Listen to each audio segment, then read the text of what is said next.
ሰላም እንዴት ናችሁ? ሁላችሁም በያላችሁበት ሰላማችሁ ይብዛልኝ። እንጅል ነኝ።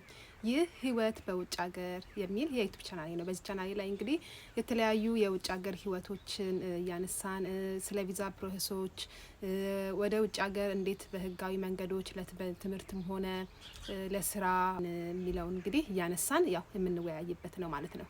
በዚህ አጋጣሚ ለቻናሌ አዲስ ለሆናችሁ ሰዎች ቻናሌን ሰብስክራይብ በማድረግ ቤተሰብ ትሆኑ ዘንድ ጋብዛችኋለሁ።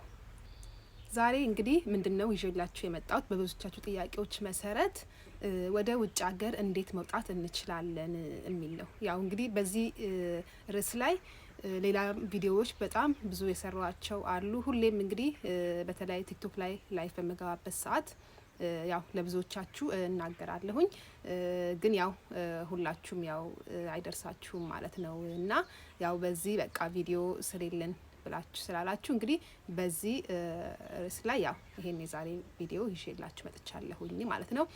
እኔ እንግዲህ ያው ሁል ጊዜም ማበረታታው እምለው ምንድነው ያው በህጋዊ መንገድ እንድትወጡ ነው ብዬ ሁል ጊዜም እንግዲህ እምለው ማለት ነው። ምክንያቱም ህጋዊ ያልሆኑ መንገዶችን እኔም አልደግፋቸውም።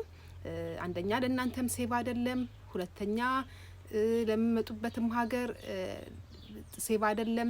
መታችሁ እዚህ ሀገር ብዙ መጉላላት ብዙ ችግር ይደርሳባችኋል።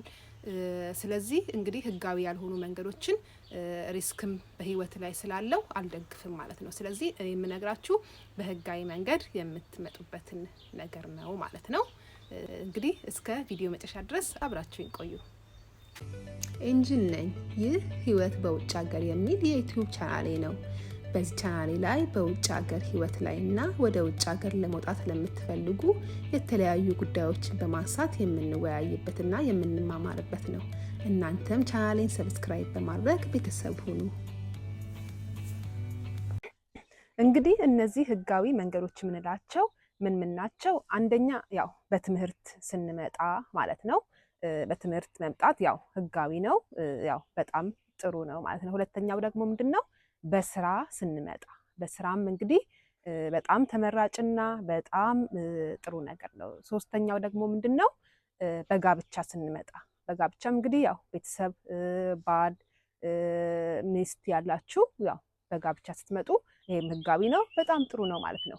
ሌላው ደግሞ ምንድነው? ስኮላርሺፕ ስታገኙ በስኮላርሺፕም በጣም ጥሩ ነው ማለት ነው። እና እዚህ ጋር እንግዲህ ያው ኤክስፕሌን አደርግላችኋለሁኝ ማለት ነው። እንግዲህ ትምህርት እንዴት ነው የምናገኘው ብላችሁ ልትሉ ትችላላችሁ። ትምህርት የምታገኙት እንግዲህ በኢንተርኔት ነው። ኢንተርኔት የተወሰነ እንግሊዝኛ የምትችሉ ልጆች፣ የተወሰነ ኮምፒውተር የምታውቁ ልጆች በትምህርት መምጣት ትችላላችሁ ማለት ነው። ኢንተርኔት ላይ ጎግል ላይ ትፈልጋላችሁ፣ ከዛ ያው በሱ መምጣት ትችላላችሁ ማለት ነው። እና አንዳንዶቻችሁ እንግዲህ የምትሞክሩትና በትምህርት የማይሳካላችሁ አንዳንዴ ለምን መሰላችሁ? ብዙ ጊዜ የምትሞክሩት ትልልቅ ሀገሮች ላይ ነው እና ትልልቅ ሀገሮች ላይ ደግሞ ከየተለያየ ዓለም ሀገራት ሁሉም ሰው ስለሚሞክር ቻንሱ ጠባብ ስለሆነ እንግዲህ አነስ ያሉ ሀገሮችም ብትሞክሩ ያው ጥሩ ነው ብዬ ነው የራሴን አስተያየት መስጣችሁ ማለት ነው። ስራ ደግሞ በስራም የምትሉ አንዳንዶቻችሁ ወይ አልተመረቅንም ተመርቀናል ስራ አጥተናል ብላችሁኝም ያው ብዙ የምትጽፉ ልጆች አላችሁ። ላልተመረቃችሁ ልጆች ደግሞ አንዳንድ ስራዎች አሉ ላይክ ኳሊፊኬሽን የማይጠይቁ የተመረቀ ያልተመረቀ ብለው የማይጠይቁ ኳሊፊኬሽን የሌላቸው ስራዎች አሉ። ያው እነሱን በኢንተርኔት መፈለግ ትችላላችሁ ማለት ነው። እሱም ቀላል ነው።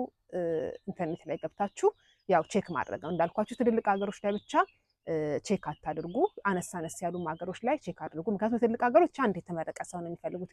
ሁለት ደግሞ ኢቭን የተመረቀ ሰው ትልልቅ ሀገሮች ላይ ባይ ዘ ዌይ ቻንሱ በጣም ጠባብ ነው። ከእንደዚህ ደግሞ ከውጭ ሀገር አምጥተው ሰው ለማሰራት ትልልቅ ቦታ ላይ ትንሽ ይሻይሉ። ብዙ ጊዜ የራሳቸውን ሀገር ዜጋ ነው ያው እንደ ጥሩ ቦታ ላይ የሚያስቀምጡት ማለት ነው። ስለዚህ አነስ ያሉ ሀገራትም ላይ ሞክሩ ማለት ነው። እንግዲህ ያው ምስጣችሁ አስተያየት እና እንግሊዝኛ የተወሰነ የማትችሉ ከሆነ ኮምፒውተር የማትችሉ ከሆነ ያው እንግሊዝኛ ትምህርታችሁን የተወሰነ እንግሊዝኛ እውቀታችሁን ትንሽ አስተካክሉ። ሌላ ደግሞ ያው ሰውም የሚያውቅ ሰው እንደዚህ የተወሰነ እንግሊዝኛ የሚችል ሰው ኮምፒውተር የሚችል ሰው እንዲተባበራችሁ አድርጉ ማለት ነው። ይህን እንግዲህ ያው የምላችሁ ለምንድን ነው በጣም ብዙ ብር ከፍላችሁ በጣም ብዙዎቻችሁ ገንዘባችሁን እየተበላችሁ ነው ያላችሁት። ደላላም ጋር ሄዳችሁ ይሄን ያክል ገንዘብ ከምትከፍሉ እናንተ በቀላሉ ማድረግ የምትችሉት ነገር ስለሆነ ነው እንግዲህ ይሄንን የምነግራችሁ ማለት ነው። አሁን ባለንበት ዘመን ሁሉ ነገር ዘመናዊ ነው። ብዙ ነገር በኮምፒውተር ይሰራል፣ እንደ ድሮ አይደለም። ስለዚህ ይሄ ሁላ ኢንፎርሜሽን እያላችሁ በጥሩ መንገድ በህጋዊ መንገድ ያው ብትመጡ ጥሩ ነው እላለሁኝ። ሌሎች ደግሞ ትዳር ደግሞ ለሌላችሁ ልጆች ኦር ባል ወይ ሚስት ልጆች ምናምን ለሌላችሁ ልጆች ደግሞ ቤቲንግ ዌብሳይት ላይ ገብታችሁ የምትፈልጉት ሰው በመተዋወቅ በእንደዛም አይነት መንገድ እንግዲህ ትዳር አጋሮቻችሁን ታውቃችሁ በትዳርም በእንደዛ አይነት መንገድ መምጣት ትችላላችሁ ማለት ነው።